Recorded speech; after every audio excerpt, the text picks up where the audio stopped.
Hello friends, आज हम discuss करने वाले हैं सीटेट हिंदी पेडागोजी के टॉप 30 क्वेश्चंस जो लास्ट ईयर्स में आए हुए हैं। ये चैप्टर नंबर 1 है और इसका पार्ट नंबर 2 हम डिस्कस करेंगे। चैप्टर का नाम है भाषा अधिगम एवं अर्जन। इंग्लिश में हम इसे लैंग्वेज लर्निंग एंड एक्वाजिशन कहते हैं। तो स्टार्ट करते हैं फ्रेंड्स।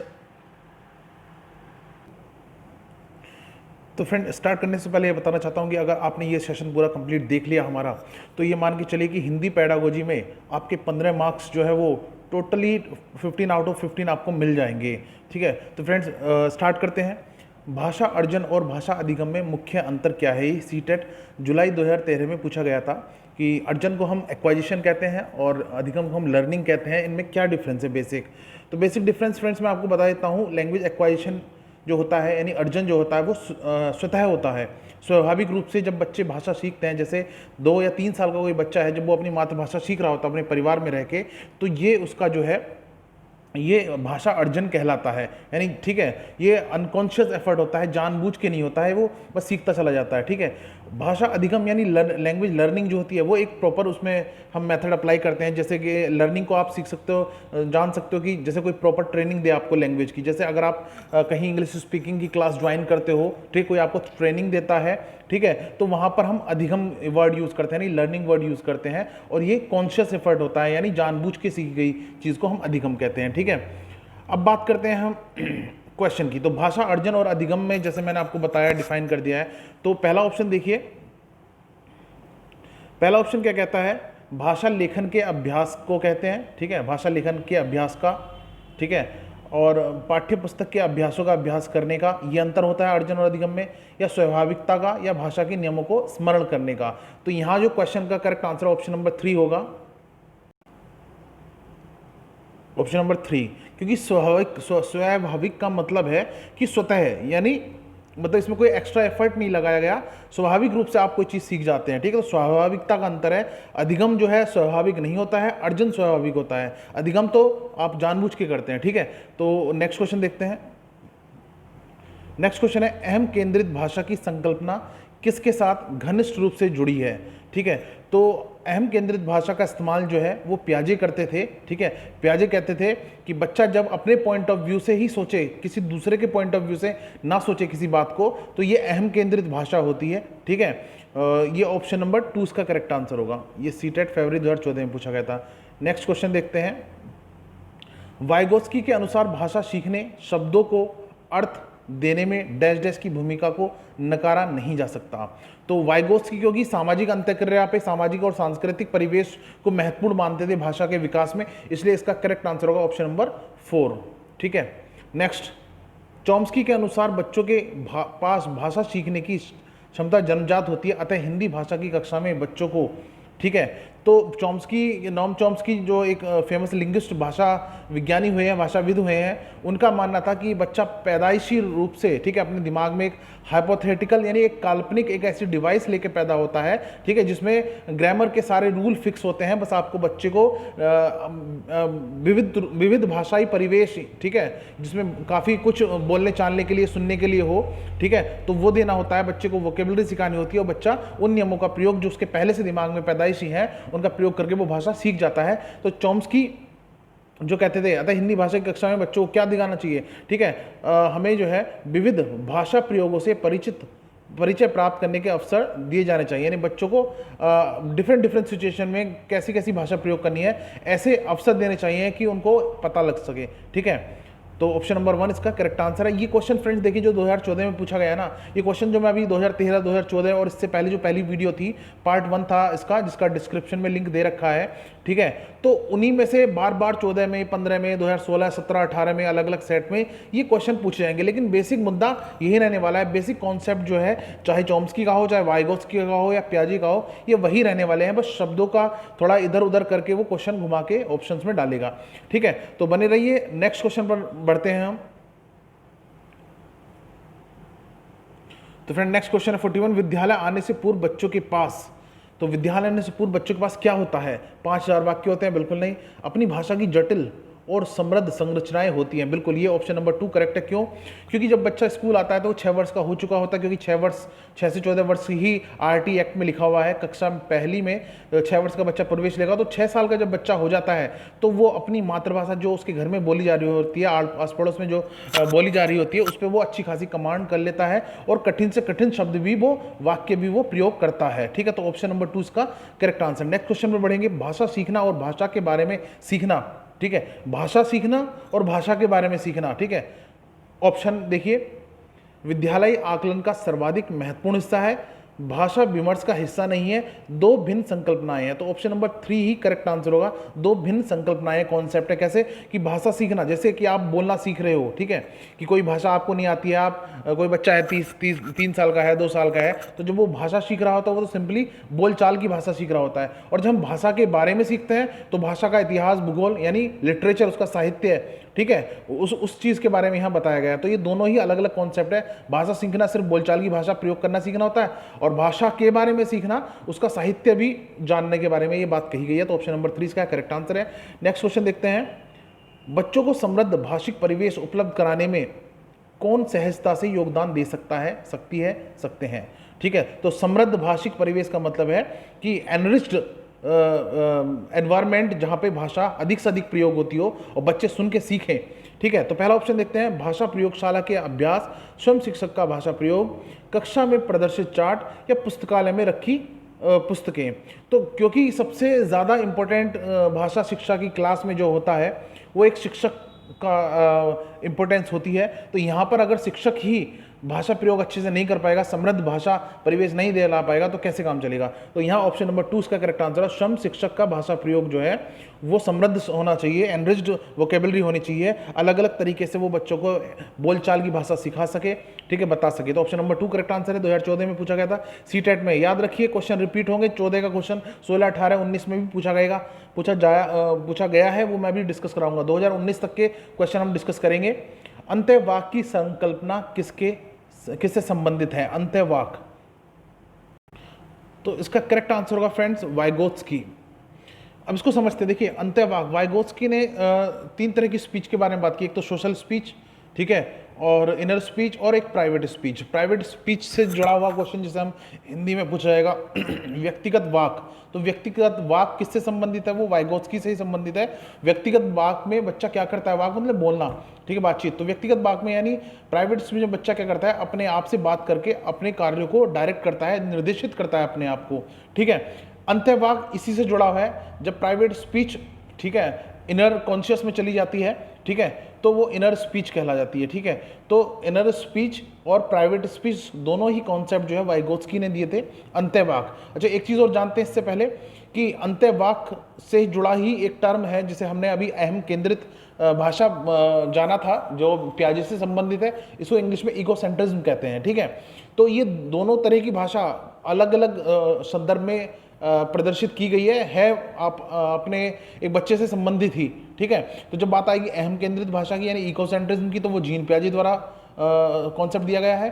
अंत्यवाक, ठीक है, व्यक्तिगत वाक जिसे इनर स्पीच या प्राइवेट स्पीच हम कहते हैं व्यक्तिगत वाक को, ये वाइगोत्स्की ने दिया है। याद रखिए, ये बहुत ही इंपॉर्टेंट है और इनसे अक्सर क्वेश्चन पूछे जाते हैं, ठीक है। तो ऑप्शन नंबर 2 करेक्ट आंसर। आगे बढ़ेंगे। अब देखिए नेक्स्ट क्वेश्चन है, भाषा और चिंतन में संबंध होता है? बिल्कुल होता है, पूर्णतः सही है। भाषा और चिंतन में संबंध होता है, ये बात सही है। आंशिक रूप से पूर्णतः गलत है, व्यर्थ का ये नहीं, ठीक है। नेक्स्ट है, भाषा अनुकरण के माध्यम से ही सीखी जाती है, यह विचार किससे संबंधित है? तो भाषा अनुकरण के माध्यम से सीखी जाती है, ये कॉन्सेप्ट जो है वो प्याजे ने बताया था कि भाई अनुकरण के द्वारा बच्चे सीखते हैं, ठीक है। तो नेक्स्ट है, भाषा सीखने में तब अधिक आसानी होती है जब पाठ्यपुस्तक नहीं पढ़ाई जाती, ठीक है, बच्चों को समृद्ध भाषाई परिवेश उपलब्ध कराया जाए, ठीक है। भाषा सीखने में कब आसानी होती है? तो आसानी तब होती है जब समृद्ध भाषाई परिवेश यानी एनरिच्ड लैंग्वेज एनवायरनमेंट प्रोवाइड करा जाए, जहां विभिन्न तरीकों से बच्चों को भाषा का प्रयोग सिखाया जाए। तो ऑप्शन नंबर 2 का करेक्ट आंसर है। नेक्स्ट क्वेश्चन है, रिपीट हो रहा है, देखिए क्वेश्चन कॉन्सेप्ट वही है, क्वेश्चन नए बन रहे हैं। भाषा सीखने सिखाने के संबंध में कौन सा कथन सही नहीं है? ठीक है, तो भाषा परिवेश से सीखी जाती है, भाषा अर्जित करना सहज होता है, संचार माध्यम भाषा सीखने में मदद करते हैं, भाषा विद्यालय में ही अर्जित की जाती है। तो सही नहीं है ये, सिर्फ भाषा जो है सिर्फ विद्यालय में थोड़ी सीखी जाती है, तो ये गलत है। नेक्स्ट है, भाषा में सीखने और भाषा अर्जित करने में अंतर का सर्वप्रमुख कारण क्या है? भाषा की पाठ्य पुस्तकें, देखिए भाषाई परिवेश इसका करेक्ट आंसर होगा। क्यों? वो इसलिए, ठीक है, क्योंकि अर्जन और सीखना, अधिगम, ठीक है, लर्निंग एंड एक्वाइजेशन, तो इसमें एक तो होता है कि अर्जन में तो आपको सिर्फ भाषाई परिवेश प्रोवाइड कराना है, बच्चे भाषा अर्जन कर लेते हैं, ठीक है, सिर्फ परिवेश देने से। लेकिन सीखने में यानी लर्निंग में प्रॉपर ट्रेनिंग की ज़रूरत होती है, आपको क्लासेस, कोचिंग टाइप, समझ गए ना, इस तरह से। तो ये इसका अंतर है, भाषाई परिवेश का अंतर है, ठीक है। नेक्स्ट क्वेश्चन देखते हैं। अभी एस्टेट में पूछा गया क्वेश्चन देखिए, भाषा अधिगम में प्राय कठिनाई नहीं आती, किस वजह से कठिनाई नहीं आती है? मानसिक स्वस्थता के कारण कोई कठिनाई नहीं आएगी, बाकी इन तीनों की वजह से कठिनाई आएगी। भाषा अर्जन में बच्चे भाषा को, क्वेश्चन नंबर 51 है, भाषा अर्जन में बच्चे भाषा को सहज और स्वाभाविक रूप से सीखते हैं। बिल्कुल, लैंग्वेज एक्वाइजेशन जो एक्वायर होता है, लैंग्वेज एक्वाइजेशन जो होती है 2 से 3 वर्ष के बीच में मातृभाषा जब बच्चा सीख रहा होता है, वो स्वाभाविक होता है और सहज रूप से होता है, ठीक है। नेक्स्ट है, भाषा सीखने में सामाजिक अंत्यक्रिया का महत्वपूर्ण स्थान है। इस कथन का संबंध वाइगोत्स्की से है, क्योंकि वाइगोत्स्की का जो कॉन्सेप्ट है वो सामाजिक सांस्कृतिक विकास का जो सिद्धांत है, ठीक है। तो समाज, जब भी सामाजिक अंत्यक्रिया की बात आ जाए तो वाइगोत्स्की को समझ जाइए और ऑप्शन टिक कर दीजिए। नेक्स्ट क्वेश्चन देखते हैं, वाइगोत्स्की ने भाषा विकास के संदर्भ में किस बिंदु पर सबसे अधिक बल दिया है? तो वाइगोत्स्की ने सामाजिक अंत्यक्रिया पर, देखिए, ठीक है। नेक्स्ट क्वेश्चन देखते हैं, सामाजिक व्यवहार के डैश डैश व सांस्कृतिक पैटर्न नमूने अवचेतन स्तर पर ग्रहण किए जाते हैं। तो ये बात किसके बारे में हो रही है? तो सामाजिक व्यवहार के व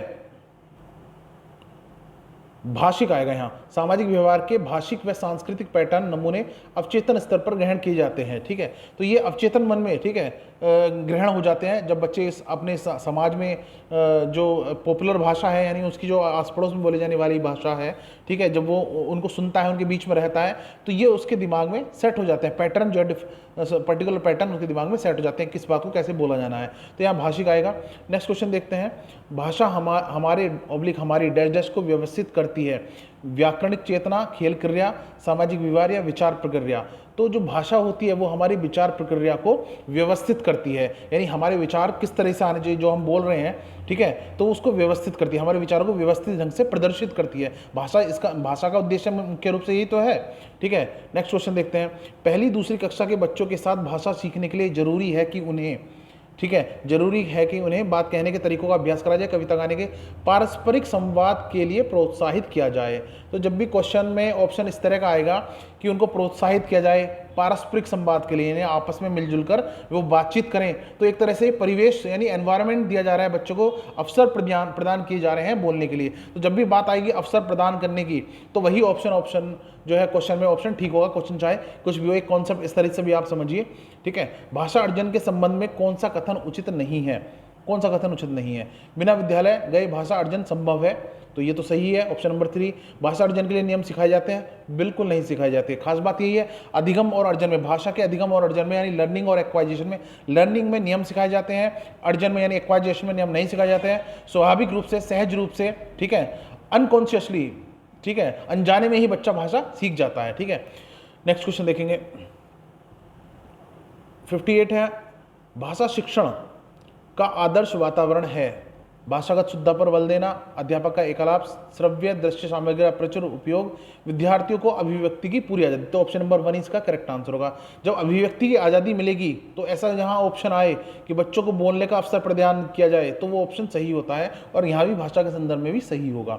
भाषा शिक्षण पर वे शोध बताते हैं कि द्वितीय विदेशी भाषा में, यानी सेकेंड लैंग्वेज की बात कर रहे हैं, सेकेंड लैंग्वेज अगर कोई सीखना चाहता है, उसमें दक्षता पाना चाहता है, ठीक है, कि सीखने वाले की डैश डैश और डैश डैश पर ही ज़्यादा निर्भर करती है।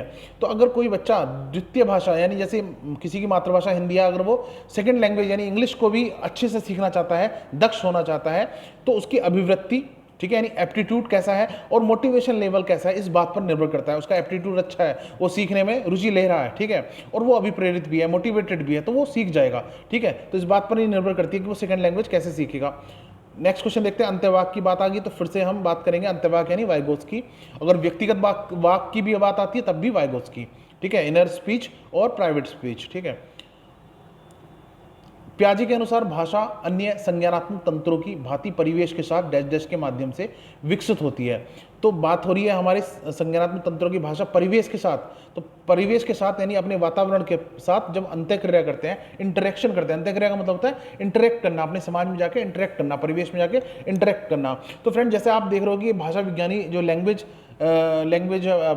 ये विज्ञानी रहे हैं, जैसे हम वाइगोत्स्की की बात कर रहे हैं, पियाजे की बात कर रहे हैं, ठीक है, तो इनको हम इनके अलग से चैप्टर आने वाले हैं, जो वाइगोत्स्की के जो सिद्धांत हैं या पियाजे के जो सिद्धांत हैं उनमें भी हम भाषा के बारे में पढ़ेंगे। तो ये क्वेश्चन फिर से आएंगे और अच्छे से वहाँ आपको क्लियर होगा। यहाँ सिर्फ एक इंट्रोडक्शन हो रहा है अधिगम और अर्जन के बारे में, लैंग्वेज एक्वाजिशन और लर्निंग के बारे में, तो ये क्वेश्चन यहाँ से भी आप याद रखिए। नेक्स्ट क्वेश्चन देखते हैं। बच्चे की भाषा समाज के साथ संपर्क का ही परिणाम है, यह विचार किसका है? तो समाज के साथ संपर्क की बात आएगी तो ये विचार किसका होना चाहिए? ये वाइगोत्स्की का होना चाहिए, क्योंकि वाइगोत्स्की सामाजिक सांस्कृतिक परिवेश में अंतःक्रिया करने पर बल देते हैं। इंटरेक्शन करेंगे तो सीखेंगे। भाषा अर्जित करने की स्थिति में बच्चे क्या करते हैं? अधिक त्रुटियां करते हैं, कभी कोई त्रुटि नहीं करते हैं, भाषिक नियमों का स्वाभाविक रूप से ग्रहण करते हैं। अर्जन में बात आएगी यानी लैंग्वेज एक्वाजिशन, 2 साल का बच्चा कैसे मातृभाषा सीखता है उसको दिमाग में रखिए। तो भाषिक नियमों को स्वाभाविक रूप से ग्रहण कर लेते हैं, प्रॉपर तरीके से उन्हें नियम बताए नहीं जाते हैं, वो बस ऐसे ही जाने अनजाने में भाषा के नियमों को ग्रहण कर लेते हैं, ठीक है। तो ये रटते हैं, ये गलत है। नेक्स्ट क्वेश्चन देखते हैं। 16 में आया था, भाषा अर्जन के बारे में कौन सा कथन सही है? लैंग्वेज एक्वाजिशन, यह सहज होता है, यही सही है। सहज, सरल, स्वाभाविक, ठीक है। अनकॉन्शियस होता है, ठीक है, अनजाने में ही सीख जाता है बच्चा, उसे पता भी नहीं चलता उसने कब सीखा था, ठीक है। तो चॉम्स्की के अनुसार, ये भी एक बहुत बड़े साइकोलॉजिस्ट हुए हैं, लिंग्विस्ट हुए हैं, भाषा विज्ञानी हुए हैं, बड़ा पॉपुलर कॉन्सेप्ट दिया था एलईडी का, language acquisition device, universal grammar, इनेट capability यानी जन्मजात ये क्षमता होती है बच्चों के बारे में। तो चॉम्स्की से जुड़ी वीडियो का भी डिस्क्रिप्शन आपको का लिंक भी आपको इस वीडियो के डिस्क्रिप्शन में मिल जाएगा, क्योंकि इससे जुड़े क्वेश्चन अक्सर पूछे जाते हैं। तो पूरी थ्योरी प्लस क्वेश्चन आंसर जो एग्जाम में अभी तक आए हुए हैं वो मैंने डिस्कस किए हैं, तो आप डिस्क्रिप्शन में जाके लिंक चेक कर लीजिए, या फिर आप प्लेलिस्ट में जाके भी चेक कर सकते हैं। नेक्स्ट क्वेश्चन देखते हैं। भाषा सीखने में सबसे, तो इसमें जो चॉम्स्की के अनुसार है वो भाषा क्षमता जन्मजात होती है, ठीक है। भाषा सीखने में सबसे बड़ा बाधक तत्व कौन सा हो सकता है? भाषाई प्रयोग के अवसर, इकाई परीक्षण, भाषा में आकलन या पाठ्य पुस्तक? तो फ्रेंड्स इसका करेक्ट आंसर होगा भाषा में आकलन। हम जब भाषा सिखाने की बात कर रहे हैं, ठीक है, तो वहाँ पे हम आकलन नहीं करेंगे, गलतियाँ नहीं निकालेंगे, बस अवसर प्रदान करेंगे, ठीक है, स्वाभाविक रूप से। ठीक है, तो ऑप्शन नंबर 3 इसका करेक्ट आंसर है। ये लास्ट क्वेश्चन था इस चैप्टर का फ्रेंड्स। इसके बाद हम नया चैप्टर स्टार्ट करने वाले हैं जिसका नाम है प्रिंसिपल्स ऑफ लैंग्वेज टीचिंग, यानी भाषा शिक्षण के सिद्धांत। तो फ्रेंड्स अगर आप इंग्लिश पैडागोजी भी पढ़ने में इंटरेस्टेड हैं तो सेम इंग्लिश पैडागोजी और हिंदी पैडागोजी में जो है कॉन्सेप्ट चैप्टर लगभग सेम ही है, एक हिंदी में है एक इंग्लिश में आप सीखने को मिलेगा आपको। तो इंग्लिश पैडागोजी भी मैंने बहुत अच्छे से कवर अप की हुई है, बहुत सारी वीडियोज़ हैं, लगभग 70 to 80 वीडियोज़ हैं, अलग अलग प्लेलिस्ट बना रखी है, ठीक है। थ्योरी की अलग है और थ्योरी प्लस क्वेश्चन आंसर एक साथ है, तो उनको भी देखिए, आपको मजा आएगा, कॉन्सेप्ट क्लियर होंगे और आई होप कि आप बहुत अच्छा स्कोर कर पाओगे लैंग्वेज की क्लास में, चाहे हिंदी हो चाहे इंग्लिश पैडागोजी हो। तो मिलते हैं फ्रेंड्स नेक्स्ट वीडियो में, तब तक के लिए धन्यवाद।